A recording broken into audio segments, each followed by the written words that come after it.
This story is the background of the revelation of the Quran, Surah An-Najm, verses 19 to 21, which were revealed in Mecca.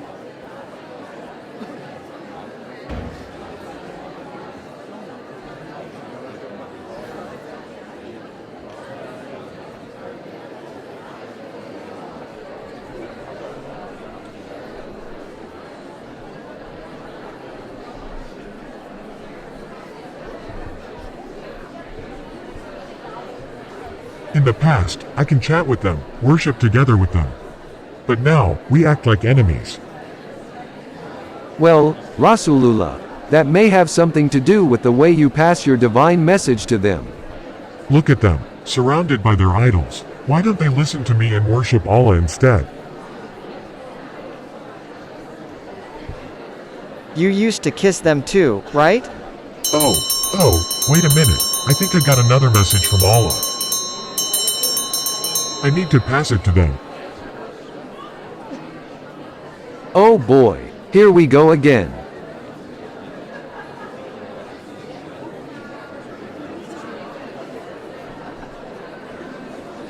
Look who's coming. He only wants to insult our ancestors' beliefs. Are these what you worship? All of these idols? Yes, you worship them as well not too long ago, remember? Have you then seen Al-Lat and Al-Uzza, and the third one, Manat, as well?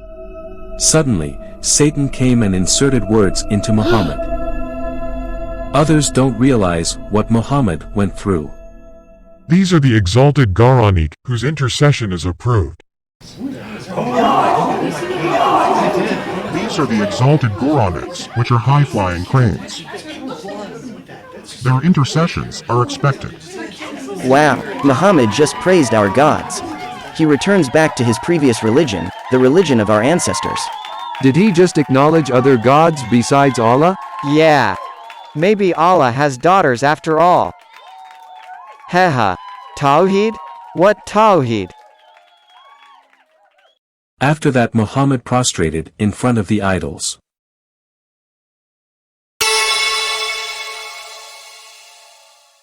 The Meccans joined him in worship.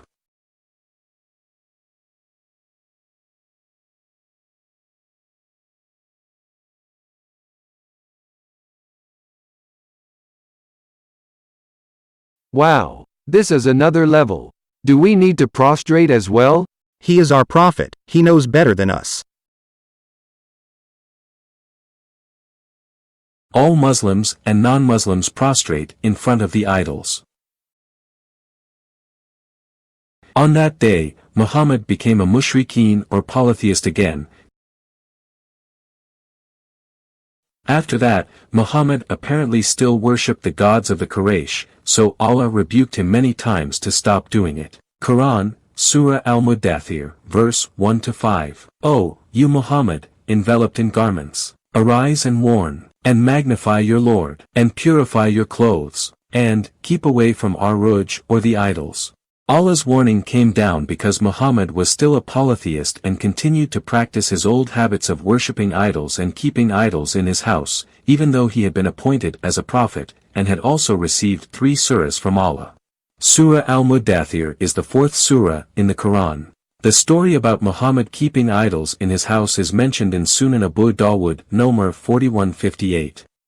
Narrated by Abu Hurairah. The Messenger of Allah said, Jibril came to me and said, I came to you last night and was prevented from entering simply because there were idol statues at the door. For there was a decorated curtain with images on it in the house. And there was a dog in the house. So he ordered me to cut off the head of the idols in the house, the curtain to be cut up, in order to take the dog out. Later on, Jibril came to Muhammad to cancel Muhammad's praise to the goddesses Al-Lat, Al-Uzza, and Al-Manat in Surah An-Najm. But strangely, the cancellation occurred in Surah Al-Hajj, which was revealed in Medina, about 8 years after Muhammad left Mecca. Why wait so long? Apparently, Muhammad did not feel the need to change the verse praising the Quraysh gods, so 8 years passed without any changes to the verse. Surely something happened that urged him to change it. Most likely, his enemies in Medina found the polytheistic verse and they questioned it.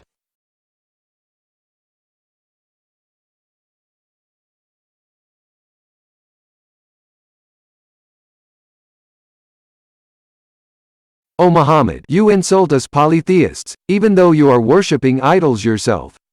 You put your praise of Al-Lat, Al-Uzza, Manat in Quran, Surah An-Najm, verse 19 to 21. How is that? Oh, about those verses, huh? Jibril has just told me that those verses did not come from him, but from Satan, who deceived me so that I said the satanic verses. But no worry, Allah already changed it to this. Have you then seen Al-Lat and Al-Uzza? And the third one, Manat, as well? Do you prefer to have sons while you attribute to him daughters? I feel sad because I have mispronounced the holy verses. But Allah then comforted me. Quran, Surah Al-Hajj, verse 52. Whenever we send a messenger or a prophet before you, O Prophet, and he recited our revelations, Satan would influence people's understanding of his recitation. But eventually Allah would eliminate Satan's influence. Then Allah would firmly establish his revelations. And Allah is all-knowing, all-wise. How can Satan control the tongue and mind of a prophet? You say that because you are a hypocrite, your heart is rough and full of strife. Quran, Surah Al-Hajj, verse 53. All that so he may make Satan's influence a trial for those hypocrites whose hearts are sick and those disbelievers whose hearts are hardened. Surely the wrongdoers are totally engrossed in opposition.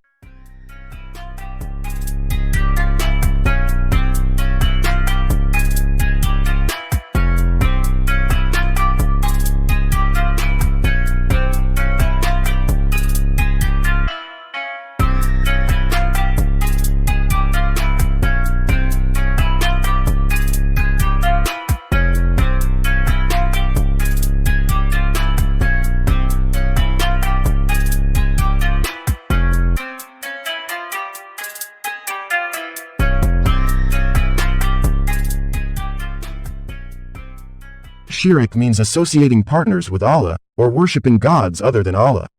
In Islam, it is an unforgivable sin, according to Quran, Surah An-Nisa, verse 48. Indeed, Allah does not forgive association with him, but he forgives what is less than da, for whom he wills, and he who associates others with Allah, has certainly fabricated a tremendous sin. How could the Prophet of Allah be able to commit shirk continuously for 8 years?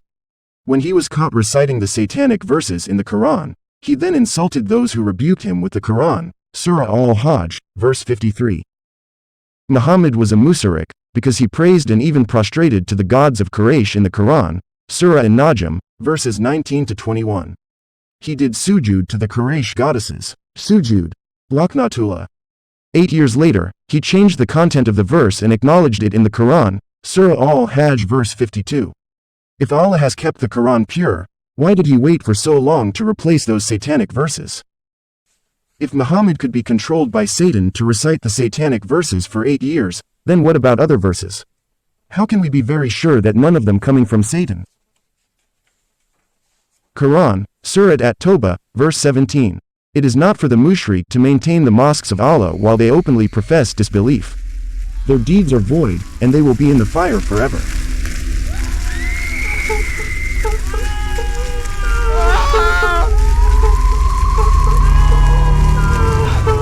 Are you still expecting the Prophet's intercession? He's in hell now.